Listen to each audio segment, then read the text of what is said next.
तुम्हें अकरम ने बताया कि मैं यहाँ क्यों आया हूँ? ये सुनते ही जेनी के कान खड़े हो गए। अभिनव जैसा आदमी जो यहाँ नौकरी लेने के लिए आया था, वो अकरम को अकरम कहकर बुला रहा था। जेनी ने इस सवाल का कोई जवाब नहीं दिया। जवाब नहीं दिया तुमने मेरी बात का।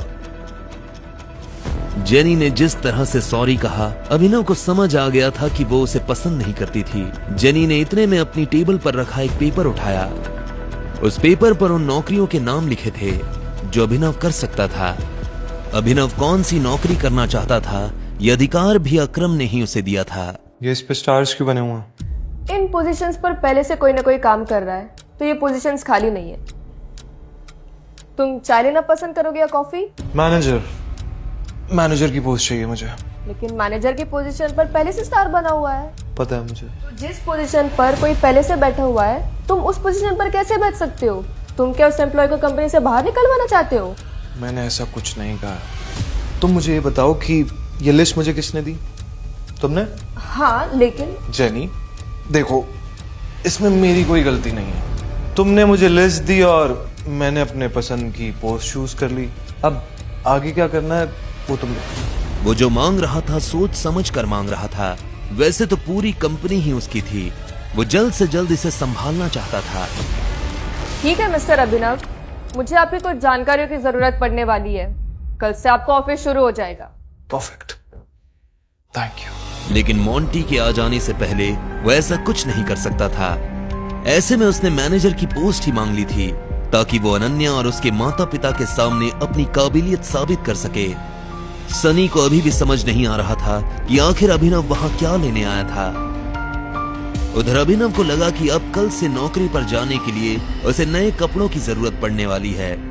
कपड़ों के साथ साथ उसे अपना फोन भी बदलने की जरूरत थी। अकरम का दिया हुआ चेक उसकी जेब में ही रखा हुआ था। अब क्योंकि अनन्या के माता पिता आए हुए थे, तो उनको और हरदेव पाल को दिखाने के लिए अभिनव जानता था कि उसे उनके साथ उन्हीं के घर में रहना पड़ेगा और नौकरों के कमरे में सोना पड़ेगा। लेकिन वो इतनी आसानी से हार नहीं मानने वाला था। वो ये साबित कर देने वाला था कि वो इस दुनिया का सबसे बेस्ट दामाद है। अभिनव अपना चेक से पैसा निकालने के लिए बैंक चला आया। मुझे वो चेक से पैसे निकलवाने। तभी उसकी नजर प्रणव से मिली।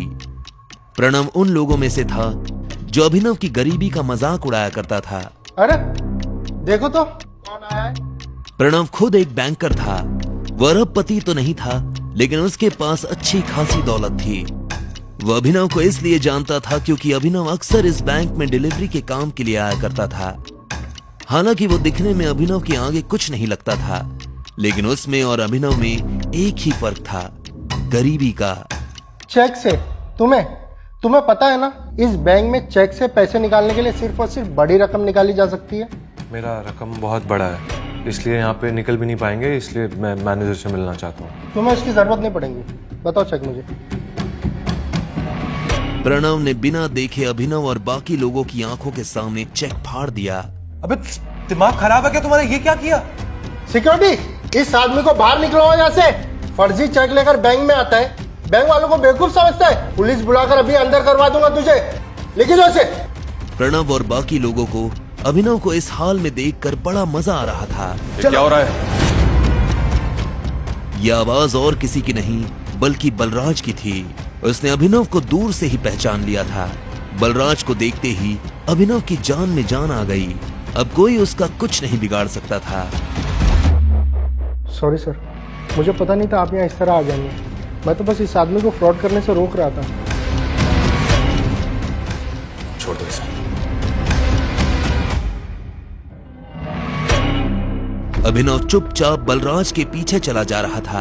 प्रणव और बाकी लोगों को समझ नहीं आ रहा था कि बलराज अभिनव को अपने साथ क्यों ले जा रहा था। जब प्रणव भी उनके पीछे जाने लगा तो बलराज ने पलट कर कहा, मैंने तुमसे कहा मेरे साथ आने के लिए। नहीं सर। बलराज ने उसे घूरा तो प्रणव के पैर थमे के थमे रह गए। अभिनव को बलराज का ये बर्ताव देख घबराहट हो रही थी। वो बस यही उम्मीद कर रहा था कि बलराज ऐसा कुछ न कर दे जिससे उन लोगों को अभिनव की पहचान के ऊपर शक हो जाए। अगर इसने गलती की है तो इसके बारे में मैनेजर को पता होना चाहिए। अगर तुम अपने लेवल पर एक्शन लोगे तो हो सकता है मैनेजर को बुरा लग जाए। जी सर। कब? बलराज ने अभिनव को घूरा और उसे अपने साथ अंदर आने का इशारा करने लगा। दोनों एक साथ मैनेजर के केबिन में दाखिल हो गए थे। मैनेजर अपनी कुर्सी पर बैठकर कंप्यूटर पर काम कर रहा था। बलराज ने उसका ध्यान अपनी तरफ खींचने के लिए दरवाजे को जोर से बंद किया। अचानक से मैनेजर की नजर दरवाजे पर पड़ी। जब उसने देखा कि सामने बलराज खड़ा है। अरे बलराज सर, आप यहाँ कैसे? मुझे बुला लिया होता। बैठिए बैठिए। कहिए कैसा आना हुआ? वैसे तो मैं अपने किसी काम से आया था, लेकिन बाहर तमाशा देखा तो सोचा कि सबसे पहले मैं तुमसे इस बारे में बात करता हूं। बताइए ना। तुम जानते हो यह साहब कौन है? उसकी नजर उसके चेहरे से फिसलते हुए उसके हाथों और आखिर में उसकी अंगूठी पर पड़ी। जैसे ही उसने अंगूठी पर बने उस निशान को देखा तो मैनेजर का मुंह खुला का खुला रह गया। बाप रे बाप, ये टाइगर है। ये कौन है? ये उस टीम का आखिरी हिस्सा है जिस टीम के तुम कैप्टन हो tiger. I am very sorry, मुझे माफ कर दीजिए। टाइगर, आप कितनी देर से यहाँ हैं? मैं आपके लिए क्या कर सकता हूँ? बस इसकी जरूरत नहीं है। एक चीज का ध्यान रखना, इनके अलावा और तुम्हारे अलावा किसी को नहीं पता चलना चाहिए कि मैं टाइगर हूँ। जी।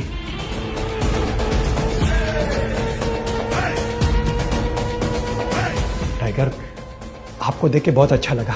अब आप यहाँ पे हैं तो जरूर आप हमें मुसीबत से बाहर निकालेंगे ही। वो तो ये कर ही लेंगे, पर सबसे पहले तुम्हें अपने काम करने वालों को सबक सिखाना होगा, क्योंकि अगर मैंने अपने तरीके से सबक सिखाया तो तुम अच्छी तरह से जानते हो क्या होगा। क्या हुआ? क्या किया उन्होंने? और अभिनव के साथ जो हुआ उसने मैनेजर को सब बता दिया। ये सुनते ही मैनेजर का खून खौल उठा। आगे की कहानी जानने के लिए नीचे दिए गए लिंक से डाउनलोड करें पॉकेट FM ऐप।